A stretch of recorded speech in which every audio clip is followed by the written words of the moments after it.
I never guessed everything could evaporate before breakfast. That morning began normally. Sunbeams crept through half-open blinds, throwing golden patterns across mahogany floors.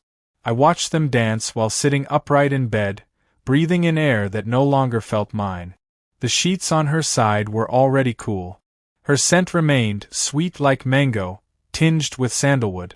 Rachel always wore it lightly, a habit from her mother. Now, it smelled like someone else's home. She stood in the mirror, brushing those long auburn waves, her robe tied tight, pretending I didn't exist. "Coffee's in the carafe," she muttered, not looking up. "Not good morning. Not even hi." I rose, showered without touching her things. Her loofah hung limp on the hook beside mine, mocking me. I stared at my reflection afterward. Crow's feet. Lines from stress. A few gray hairs I hadn't noticed before. I'd aged inside our house, trying to make something eternal. She'd glowed brighter, become distant. Downstairs, toast sat on a chipped plate beside scrambled eggs. Untouched. 2 empty lunchboxes waited on the counter. Ethan stormed out without a word, earbuds in. Leah ignored my hand as I reached to ruffle her curls. She clutched her tablet instead, trailing after her brother. "School," Rachel said curtly, grabbing her keys. I stood by the fridge, surrounded by framed photos, weddings, birthdays, vacations, frozen memories, fake smiles, fabricated happiness. Each click of the shutter had been a lie. My knees wobbled slightly. "You okay?" she asked finally, voice devoid of warmth. "No," I answered. She blinked, not surprised. Then she said it. "I'm seeing someone else." Silence. I couldn't speak. Couldn't breathe. Couldn't move. Rachel placed a manila envelope on the marble island. "Divorce papers. Type. Notarize. Dated last week." My stomach dropped. "You're serious?" "I've thought about this a long time," she said, stepping backward like I might explode. "We're done, James." Her words sliced deeper than any blade. "I want full custody," she added, her tone now firm. "It's best for the kids." Best? She used that word like she had any right to judge what best meant for my children. Our children. "I'm not abusive," I snapped, voice cracking. "I work. I'm present. You're distracted," she interrupted. "Always tired.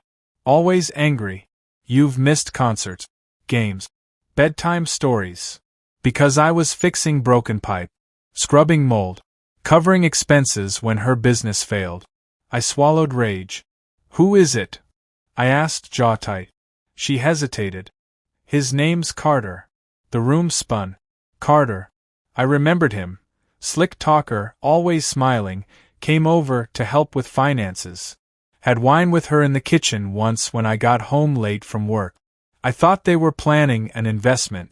She'd already invested. In him. I left without finishing breakfast. Moving out took 2 hours. She'd already boxed everything. My clothes. My books. My grandfather's watch. My high school yearbooks. Each one packed like garbage. The moving truck felt colder than winter. I didn't get hugs from the kids. No farewell from Rachel. I relocated to a roach-infested shoebox above Luigi's Pizza. The landlord smelled like garlic and vodka, gave me 1 key and no promises. Each night, I stared at my ceiling fan as it groaned in circles. I'd replay every argument, every ignored text, every time I reached out just to be met with silence. The betrayal crushed me slowly like frostbite, numbness before pain. I drove past our old house once. Her new man's SUV parked confidently in the driveway. Black Range Rover. New plates. Already marked territory. The first court date humiliated me. Rachel's lawyer painted a masterpiece of my incompetence. Missed birthdays, raised voices, unpaid bills. Never mind, I paid hers too. She cried once on the stand. The tears looked real. The judge believed every word. Shared custody denied. Visitation reduced. My kids stopped replying to messages. Leah blocked my number. Ethan didn't acknowledge me at school drop-off. I waved. He looked past me like I was the breeze. I went home. Drank. screamed, cried. Sometimes in that order. Then came the affair partner. Carter Black. He arrived everywhere uninvited. School plays, soccer practices, my daughter's ballet recital. He helped her stretch while I sat in the back like a stranger. I heard someone whisper, "That's her real dad." I left early. Soon, he started showing up in my former life. He fixed our backyard swing, painted the porch, shared ice cream with Leah on Sundays, helped Ethan build a model rocket. My son posted a photo captioned, "Best weekend ever." I never got to hear the story behind it. Rachel told everyone I'd abandoned them. The neighbors turned cold. Friends stopped calling. One evening, I saw Rachel kissing Carter through the kitchen window. My old kitchen. The one I tiled with my own hands. I nearly punched my steering wheel in half. The bar became my sanctuary. A dim, quiet place where lonely souls went to bleed into bourbon. Where bartenders didn't ask questions. Where I could rot without judgment. That's where I met her. Celine. She slid onto the stool beside me, black leather jacket over a crimson tank top, knee-high boots, chipped black polish. She ordered mezcal like she owned the bottle. "You look like your soul's been stepped on," she said. I laughed. "I think it's still twitching." One drink became 5. We walked out into the rain. Shared a cigarette under her umbrella. I followed her back to an apartment filled with incense, band posters, and thrift store couches. We didn't talk. We didn't need to. She kissed like fire. We devoured each other. Her body was inked with stories she never told. I read them anyway. Each one another chapter in a survival saga. In her arms, I didn't feel shame. I felt seen. I spent weeks in her orbit. She never pried. I didn't explain. We burned through liquor and daylight. Once, while lying across her paint-stained sheets, she traced my chest scars with her fingertip. "Who broke you?" "My ex." "Figures." "Who broke you?" "My sister," she answered. "Took everything. Even my boyfriend." She chuckled after saying it. I didn't. Pain makes the strangest glue. We stayed tangled in that hurt together. But shadows always find light. I hadn't checked social media in a while. One day, a coworker showed me a headline. Carter Black, financial consultant to city's elite, arrested in federal fraud case. My hands shook. Rachel's name appeared as a witness. He'd stolen from charities, embezzled pension funds, created shell companies, gone full wolf in a suit. Photos showed Carter in handcuffs. My first thought wasn't joy. It was my kids. Leah and Ethan had lived under his roof. With that liar. I stared at Rachel's face in one grainy courtroom photo. No smile now. No power. No control. I dropped the phone. My breath came in short bursts. That moment was the start of something I never saw coming. Not justice. Not redemption. Something darker. Something that demanded blood. Carter Black, fraud king, polished serpent, professional manipulator, was gone. Headlines devoured his reputation. Screens everywhere flashed his downfall like a parade of poetic justice. Arrested. Indicted. Faces blurred behind his corruption included ministers, educators, struggling single mothers, pensioners. He hadn't just destroyed finances, he had torched lives, including Rachel's. But sympathy didn't stir inside me. What churned was something feral. For months she'd called me unfit, lazy, dangerous. She'd handed our children over to a grifter. Let them sleep under his roof. Let them trust him. And now? Radio silence. No apology. No reckoning. Just silence. I paced my apartment like a caged animal. Walls closed in tighter with every step. News anchors droned on in the background, dissecting Carter's charges like surgeons over a corpse. I sat on the armrest, phone in my hand, debating. She hadn't messaged. Not once. So I texted first. "Me, you okay?" Minutes passed. Then hours. Nothing. I opened Instagram. Rachel had taken everything down. No more family portrait. No more filtered smiles. Even the birthday pictures, The ones where Carter played Dad were gone. Erased like he'd never existed. But he had. And so had the damage. I saw Ethan 3 days later. He was walking home from practice alone, head down, hoodie up, backpack slumped like a burden he couldn't drop. I pulled over, rolled down the window. Need a ride? He stopped, uncertain. Dad. I hadn't heard that word in weeks. His voice cracked when he said it. I nodded. He slid into the passenger seat, quiet, staring at his knees. We didn't speak until we reached his building. Mom hasn't been home much, he mumbled. I think she's scared. I swallowed hard. You okay? He nodded too quickly, then looked at me and asked, why did she trust him more than you? I didn't answer. Because I didn't know. I didn't tell Celine. We weren't share your day people. We were drink and forget people. But that night, her eyes watched me too long. You look like you're chasing something, she said. I'm not, I replied too fast. She rolled her eyes. That woman, your ex? She still lives inside you. She burned the whole house down. There's nothing left. You're lying. I laughed bitter. Aren't we all? She didn't respond. Just kissed me harder than usual, teeth dragging across my bottom lip, like trying to draw blood instead of passion. Her eyes were darker that night, like she knew she was losing me. A week later, I knocked on Rachel's door. She opened it slowly, face pale, mascara smudged like she hadn't slept in days. The woman who once crushed me with polished elegance now looked fragile. I almost didn't recognize her. What are you doing here? I want to talk. She stepped aside. Inside, everything was in boxes. Picture frames flipped over. Toys scattered, untouched. Kitchen lights dim. The scent of her perfume had been replaced by anxiety. You heard, she said, voice trembling. Yeah. I didn't know. James, I swear I didn't. I'm not here to yell. She blinked, stunned. Then why? I looked around, then back at her. Our kids. We sat at the dining table. The same one I built during a summer renovation. I'd sanded every edge, painted it midnight blue because she once said it reminded her of the ocean during storms. She never used placemats, said it gave the surface character. Now, scratches marred it like scars. I let a monster into our lives, she said softly, fingers trembling over a chipped mug. You believed in him. I trusted him because he wasn't you. That stung worse than I expected. I spent years thinking you resented me, she continued. I needed something else.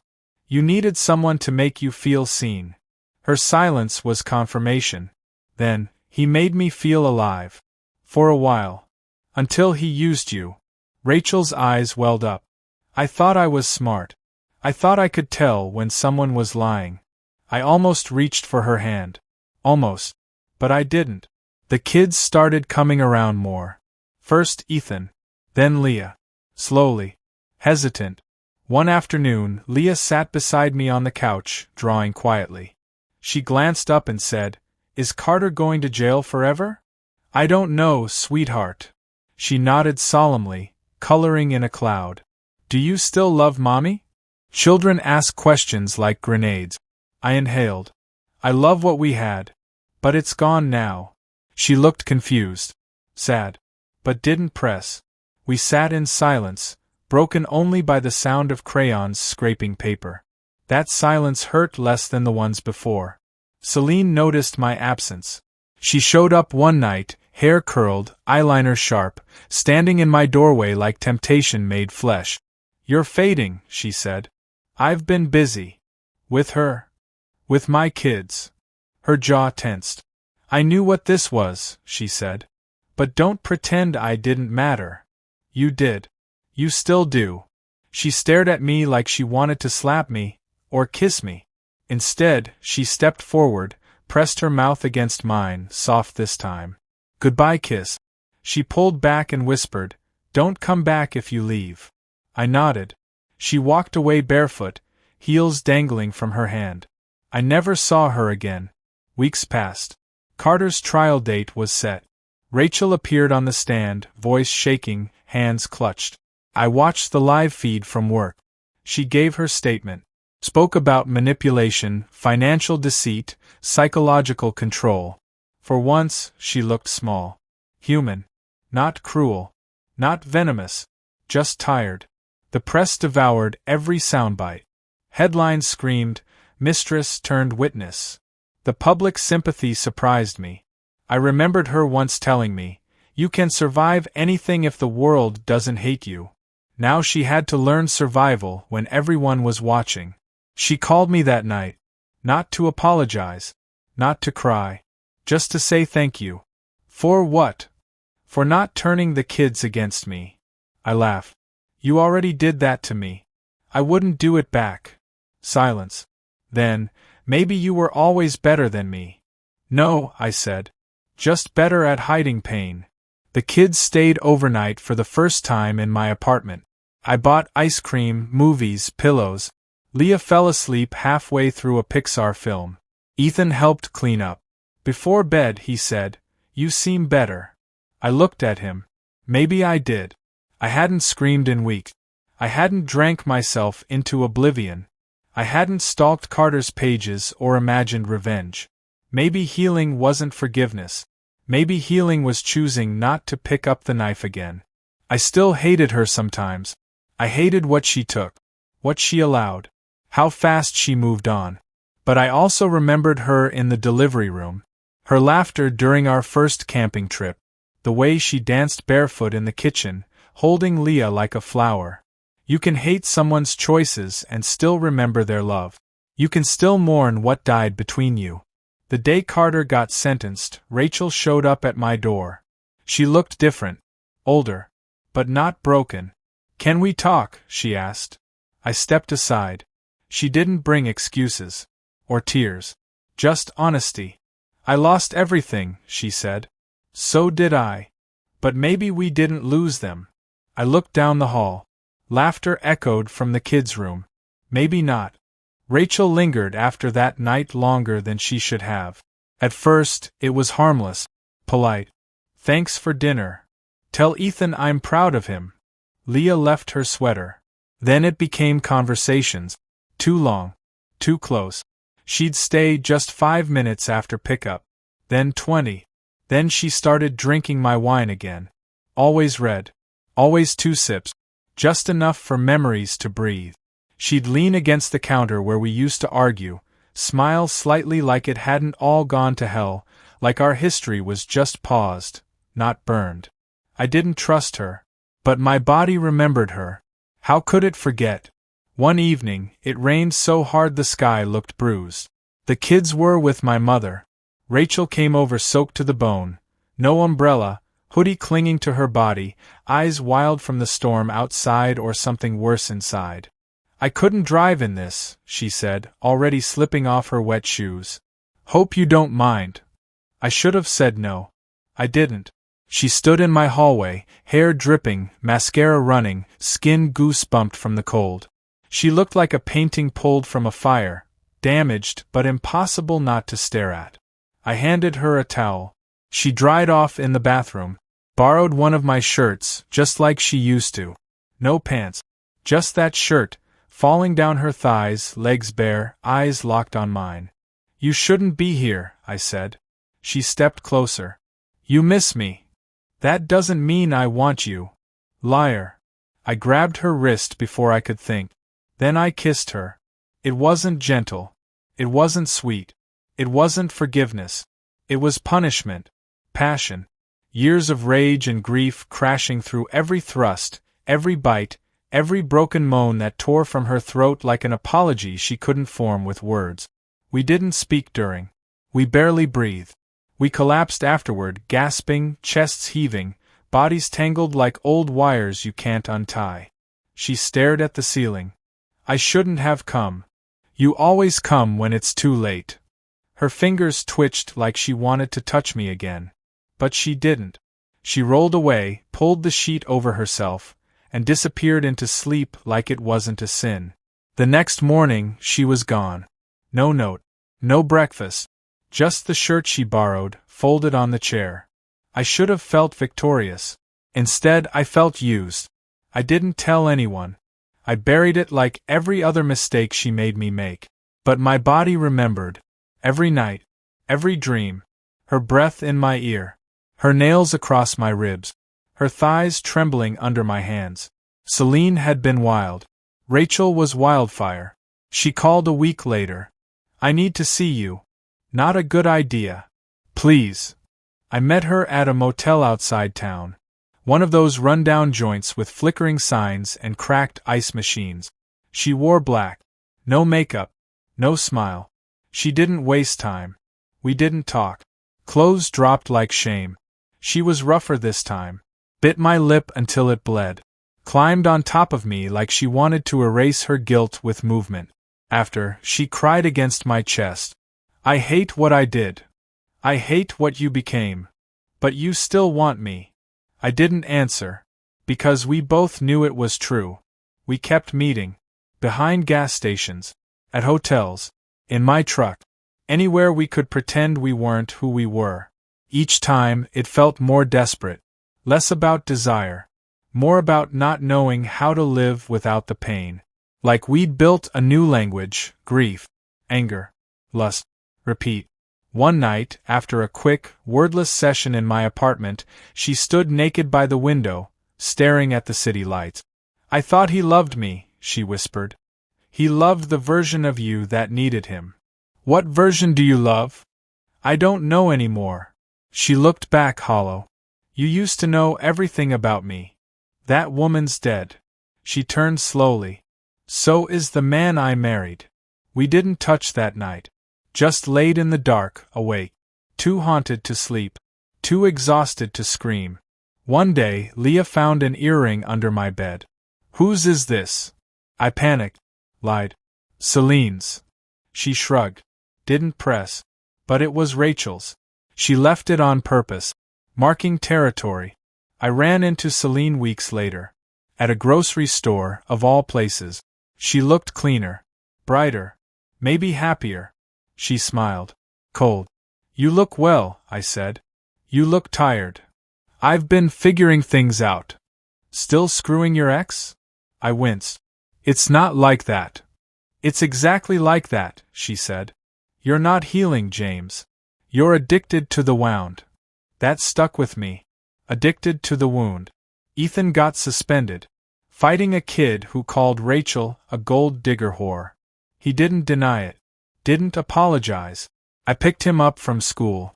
He sat in silence for 10 minutes. Then, why did she lie to us? I wish I knew. Do you love her? I gripped the steering wheel so tight my knuckles cracked. I don't think love survives everything. Ethan nodded. Didn't ask again. Rachel started bringing gifts over. Dinner. Cookies. New towels. She'd lean in for a kiss when the kids weren't looking. Sometimes I kissed back. Sometimes I walked away. But always, my blood pulsed faster. My hands shook. My thoughts went dark. One night, she stayed late. No kids. No pretense. Just us. She walked into my room without asking. Took off her clothes like it meant nothing. Climbed into my bed like she belonged there. Do you still hate me? She asked, staring at the ceiling. I rolled over her. Held her wrists down. No, I said. Then I kissed her. Hard. Worse. We didn't break the bed that night. We broke each other. Over and over. Cried into kisses. Laughed between gasps. Called each other names we didn't mean. Until we collapsed into a puddle of breath and sweat and silence. She whispered, "We're poison." I whispered back, "I like the taste." But guilt is a slow killer. It crawled under my skin. Every time Leah hugged me. Every time Ethan looked me in the eye. Every time I remembered Carter's smug face, knowing she'd fallen into someone else's trap just as fast as she'd climbed out of mine. And now? I was the new trap. The old flame. The stupid decision she couldn't stop making. I told her we had to stop. She didn't argue. Just nodded. Eyes glossy. Will I ever be enough for someone? You have to be enough for yourself first. That's lonely. Yeah, I said. It is. She left without looking back. I stayed in bed. Sheets still warm. Room still smelling like her. Heart still fighting a war it already lost. The thing about fire is, it doesn't care what it burns. It just takes love, trust, innocence. And once it's done, all that's left are embers and silence. Rachel was gone again. I thought maybe this time it was for real. Maybe she'd finally crawled out of whatever pit we kept dragging each other back into. But every room still smelled like her. Every time Leah laughed, I saw her mother's smile. And Ethan, he'd become a quieter version of me. Watching everything. Saying nothing. Absorbing too much. I hadn't seen Rachel in 12 days. And for once, I didn't know if I wanted to. I started fixing the apartment. Not because it needed it. Because I did. Walls went white again. I replaced the curtains she'd chosen. Gave away the couch we once bought together. Donated her books, one by one. Took the wedding album out of storage and buried it in the trash behind the building. Every page felt like glass, slicing open memories. Even the good ones. Especially the good ones. Those were the sharpest. The kids stayed the weekend. We had pancakes, watched movies, played old video games Ethan hadn't touched since before the divorce. I let Leah fall asleep on my chest. Watched Ethan sneak ice cream from the freezer and pretend I didn't notice. There was peace there. A quiet that had been absent for years. I almost believed we were okay again. Until Rachel showed up. She didn't knock. Just walked in. Hair messy. Eyes bloodshot. Something shaking beneath the surface like a storm looking for land. Rachel. I stood up, confused, protective. The kids peeked out from the hallway. She waved them off. It's okay. I just need to talk to your dad for a minute, okay? They disappeared without question. She sat at the edge of the armrest. I can't stop thinking about you, she said. Don't. I mean it. So do I. She looked at me, really looked.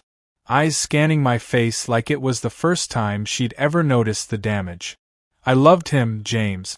Not like I loved you, but I did. You loved the escape. I needed saving. So you let him drown us both. She nodded. I know. I stayed quiet. Let her talk. Because I could tell she needed it.